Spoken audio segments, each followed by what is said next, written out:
Hello guys, आज हम लोग पटना हाई कोर्ट की वैकेंसी जो ग्रुप सी रेगुलर मजदूर के लिए अनाउंस की गई है उसको लेकर उसके डिटेल्स के साथ हम लोग आज यहाँ देखेंगे, उसके बारे में डिस्कस करेंगे कि ये वैकेंसी कितनी है और इसमें क्या क्या इसका स्टेप्स होगा फाइनल सिलेक्शन होने तक, उसका क्या सिलेबस है, किस सिलेबस के हिसाब से हमको चलना होगा।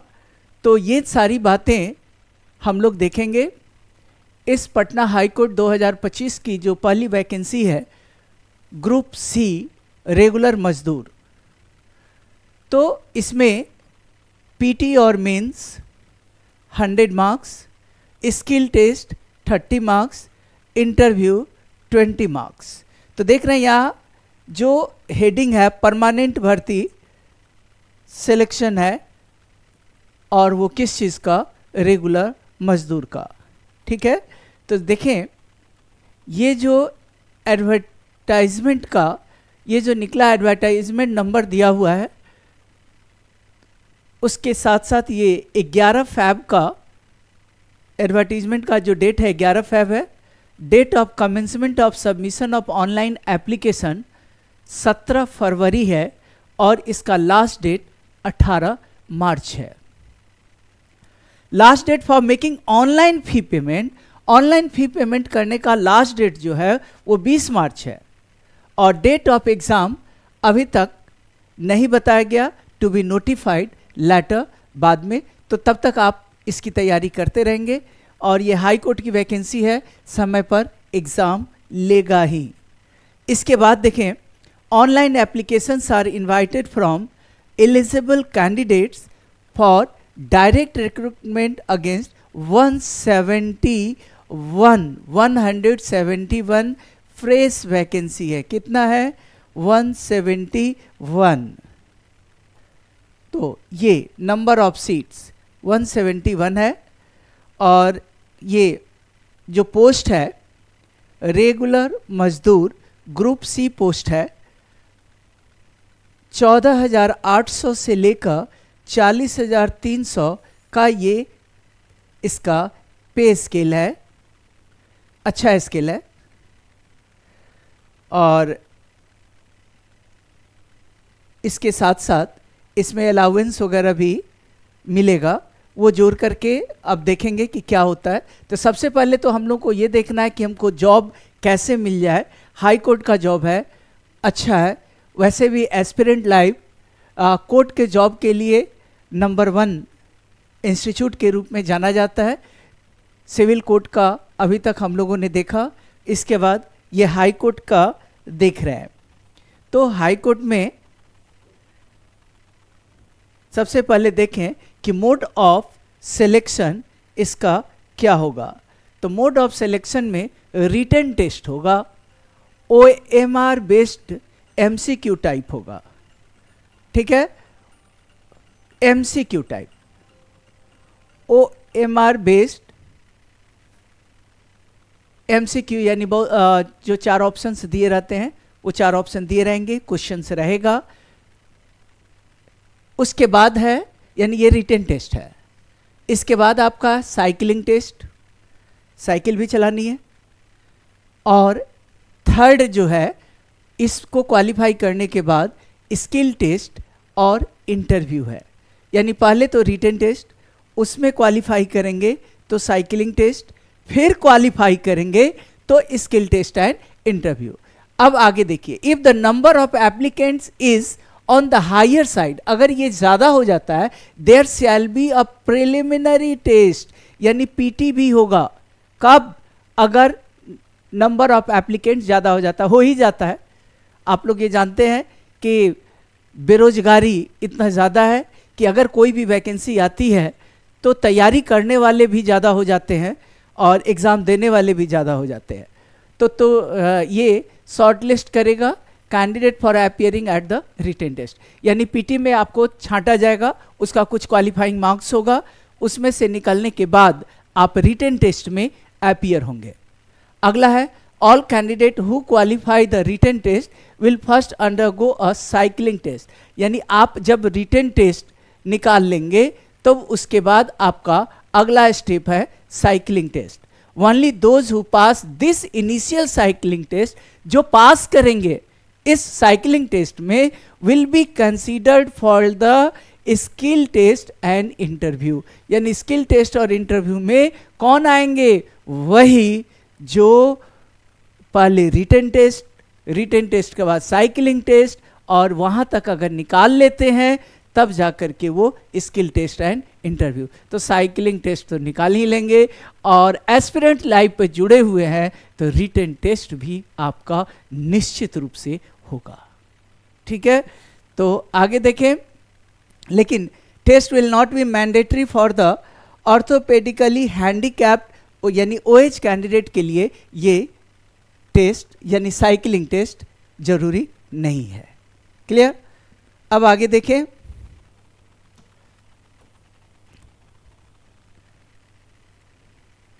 The minimum qualifying standard shall be 40% marks इन, अगर प्रीलिम्स होता है तो उसमें 40% मार्क्स चाहिए, और 40% उसके बाद अगर रिटन टेस्ट दे रहा है तो उसमें आपको 40% भी चाहिए।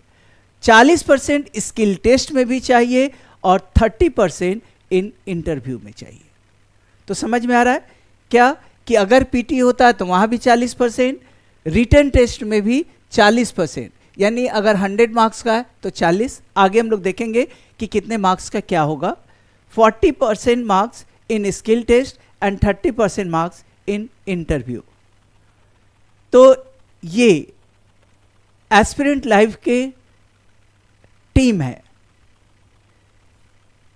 ग्रुप सी पोस्ट बैच का अनाउंसमेंट कर दिया जाएगा बहुत जल्द, और यहाँ पीटी प्लस मेंस का होगा। और ये फैकल्टी जो रिनॉन्ड फैकल्टी है, जिनके बारे में आपको पता है, आप लोगों ने इनका क्लास सिविल कोर्ट में भी किया है, तो इन लोगों के बारे में बताना जरूरी नहीं है क्योंकि आप डायरेक्ट इनके क्लास में ही जाएंगे। तो आगे देखें।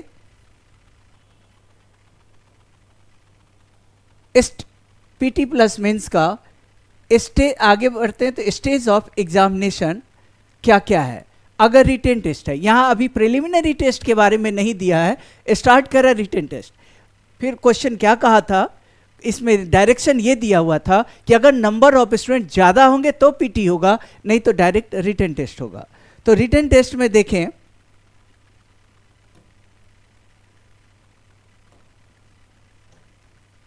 जनरल नॉलेज एंड अवेयरनेस यानी जीके एंड जीए 20 मार्क्स का होगा, और दूसरा है basic maths 10 marks. Basic maths class 8 का है, क्लास 8 तक का जो लेवल होगा वो बेसिक मैथ्स में आएगा।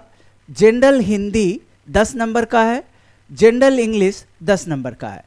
टोटल रिटन टेस्ट तो 20, 30, 40, 50 मार्क्स का रिटेन हो गया, और करा मिनिमम क्वालिफाइंग मार्क्स इसका 40% है, तो 50 का 40% 20 हुआ, और इसके लिए समय दिया जाएगा आपको 2 घंटे। यानी 2 घंटे में 50 क्वेश्चन करना है, जिसमें 20 क्वेश्चन जीके का, 10 क्वेश्चन मैथ्स का, 10 क्वेश्चन हिंदी का, 10 क्वेश्चन इंग्लिश का, ये रहेगा। ठीक है, आगे देखें कि स्किल एंड इंटरव्यू। इसके बाद तो समझ में आ गया कि साइकिलिंग होगा। साइकिलिंग टेस्ट के बाद उसमें जब आप क्वालिफाई करेंगे तब आएंगे आप किस चीज़ में, skill test interview. Skill test 30 marks का होगा। जो स्किल टेस्ट होगा हम लोग आगे डिस्कस करेंगे कि स्किल टेस्ट में क्या पूछा जाएगा, लेकिन ये 30 मार्क्स का होगा, और इसमें क्वालिफाइंग जो है 40% है। आप हाईएस्ट यानी अधिक जितना भी स्कोर कर लो, लेकिन मिनिमम जो क्वालिफाइंग है वो 12 है, यानी 30 का 40%, 12 नंबर तो आपको लाना ही है। 12 से अधिक को सोचना है, कंपटीशन है, इसलिए केवल 12 नहीं सोचना है। इंटरव्यू में भी 20 का 30%, यानी इससे कम आता है तो आप क्वालिफाई नहीं करते हैं। ठीक है, तो मेरिट लिस्ट में वही जाएंगे जो क्वालिफाई किए रहेंगे। तो 20 का 30% टोटल, ये सबको अगर हम जोड़ दें तो ये 100 मार्क्स हो रहा है, और क्वालिफाइंग का परसेंटेज अगर ये मार्क्स जोड़े तो 20, 12, 32 और 6, 38 नंबर क्वालिफाइंग है। 38 प्लस, इसमें सब अलग अलग है। रिटन में 20 चाहिए ही चाहिए, स्किल टेस्ट में 12 चाहिए, और इंटरव्यू में 6 नंबर चाहिए। तो इसके आगे हम लोग देखते हैं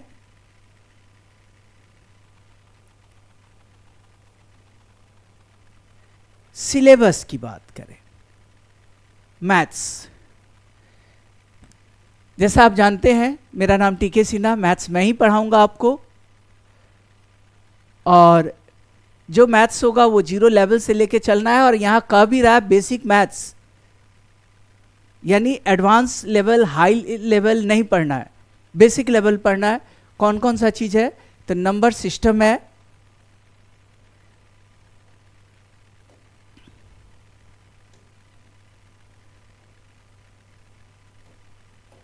नंबर सिस्टम में होल नंबर, फ्रैक्शन, डेसिमल।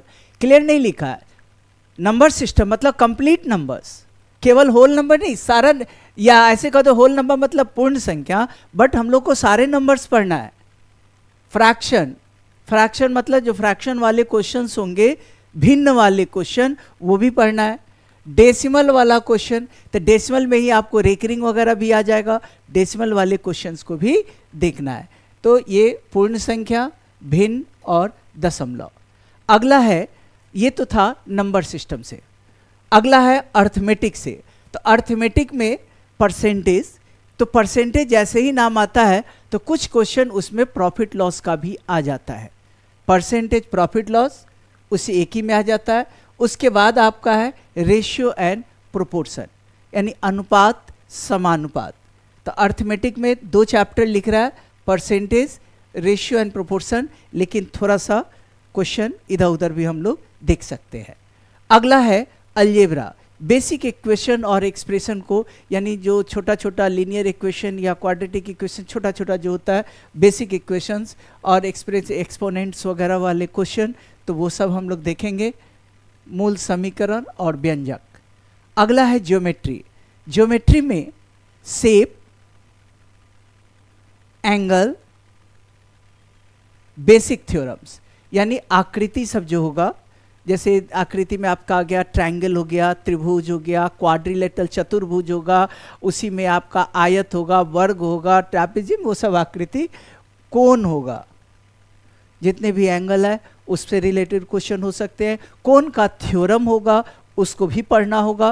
तो ज्योमेट्री में ये देखना है, और मूल प्रमेय, यानी उसका जो थ्योरम होगा वो देखना है। ठीक है। अगला है क्षेत्रमिति में हम लोग को एरिया यानी क्षेत्रफल और आयतन यानी वॉल्यूम से भी क्वेश्चन देखना होगा। ठीक है। तो क्षेत्रमिति में हम लोग सारे वो त्रिभुज होगा, वर्ग होगा यानी क्वाड्रिलेटरल्स होगा, उसके साथ ही साथ आयतन में घन, घनाभ वगैरह का होगा, थोड़ा सिलेंडर और गोला का होगा। तो इन सबको वो फॉर्मूला बेस्ड बेसिक्स केवल देखना है, वो क्वेश्चंस हम लोग देखेंगे। आगे देखें, ये जीके और जीए का आपका सिलेबस है। इतिहास, भारतीय इतिहास में प्राचीन भारत से रहेगा। प्राचीन भारत से सिंधु घाटी, वैदिक काल, मौर्य और गुप्त। मध्यकालीन भारत से आपका दिल्ली सल्तनत, मुगल साम्राज्य, भक्ति और सूफी आंदोलन रहेगा। फिर आधुनिक भारत, यानी ये आपका इंडियन हिस्ट्री से प्राचीन भारत, मध्यकालीन भारत और आधुनिक भारत से क्वेश्चन रहेगा। वर्ल्ड हिस्ट्री से भी है, यानी विश्व इतिहास से भी है। प्रथम और द्वितीय विश्व युद्ध को देखना है, फ्रांसीसी क्रांति को देखना है, औद्योगिक क्रांति और शीत युद्ध देखना है। ऐसे ही आपका अगला भूगोल यानी हिस्ट्री के बाद ज्योग्राफी भी, और भूगोल में आपका जो भी भौतिक विशेषता है, जैसे पर्वत है, नदी है, पठार है, मरुस्थल वगैरह, यानी इन सब से रिलेटेड जलवायु, मिट्टी, वनस्पति, इनसे रिलेटेड भी क्वेश्चन हम लोग देखेंगे।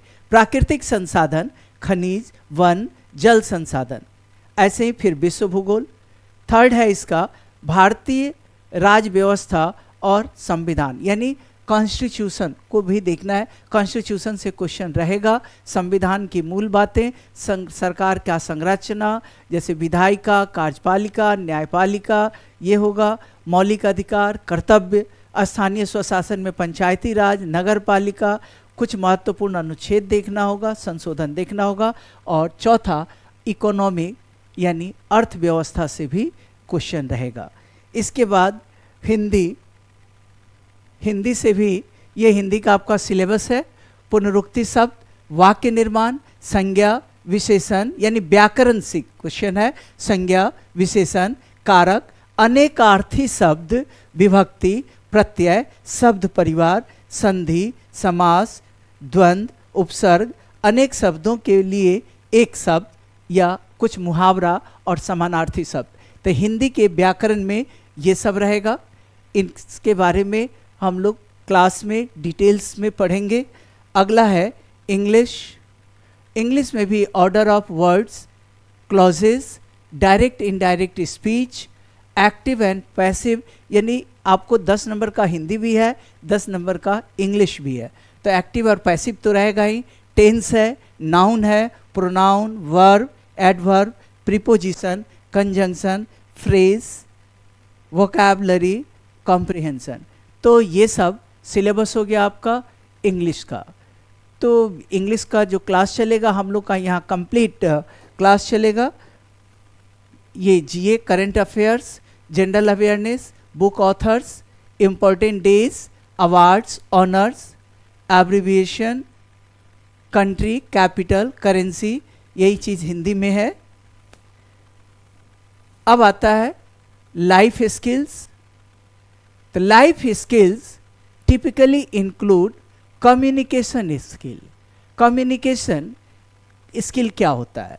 तो ability to effectively convey information and ideas.